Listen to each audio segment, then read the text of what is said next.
అమరావతి ఏపీకి growth engine, రాజధాని అభివృద్ధి, రైతుల భవిష్యత్తుకు నాది భరోసా అంటున్నారు చంద్రబాబు. అమరావతి రైతులతో సమావేశమైన చంద్రబాబు కీలక విషయాలను ప్రస్తావనకు తెచ్చారు. అమరావతి అభివృద్ధి, విస్తరణ ప్రణాళికలపై కీలక వ్యాఖ్యలు చేశారు. ఇంతకీ క్యాపిటల్ డెవలప్మెంట్ పై చంద్రబాబు ప్లాన్ ఏంటి? అమరావతి పరిధి ఇంకా పెంచనున్నారా? కూటమి ప్రభుత్వం అమరావతి నిర్మాణం, అభివృద్ధి కోసం అనేక చర్యలు తీసుకుంటుంది. ఓవైపు అమరావతిని అభివృద్ధి చేస్తూనే మరోవైపు భవిష్యత్ అవసరాల కోసం మరింత విస్తరించేందుకు రెడీ అవుతోంది.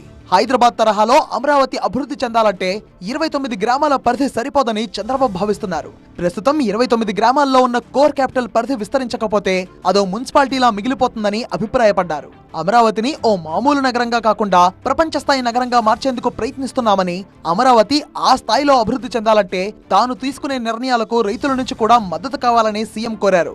రాజధానికి భూములిచ్చిన రైతులుగా వారిపై అభిమానం, కృతజ్ఞత ఉన్నాయని తెలిపారు.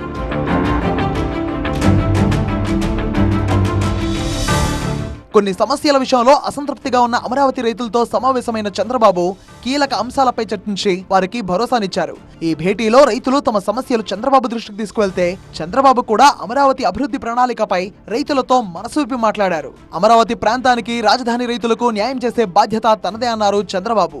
అమరావతి రాష్ట్రానికి గ్రోత్ ఇంజన్ గా ఉంటుందని, ఇక్కడ జరిగిన అభివృద్ధి ఫలాలను రాజధాని రైతులే ముందు అందుకోవాలన్నారు. అభివృద్ధి ఫలాలు ఎలా ఉంటాయో హైదరాబాద్ ను చూస్తే అర్థమవుతుందన్నారు చంద్రబాబు. తన హయాంలో భూసేకరణ విషయంలో ఇబ్బందులు రాలేదని, రానున్న రోజుల్లో భూముల ధరలు పెరగబోతున్నాయని తెలిపారు. రిటర్నబుల్ ప్లాట్లను ఎవరూ అమ్ముకోవద్దని సూచించారు.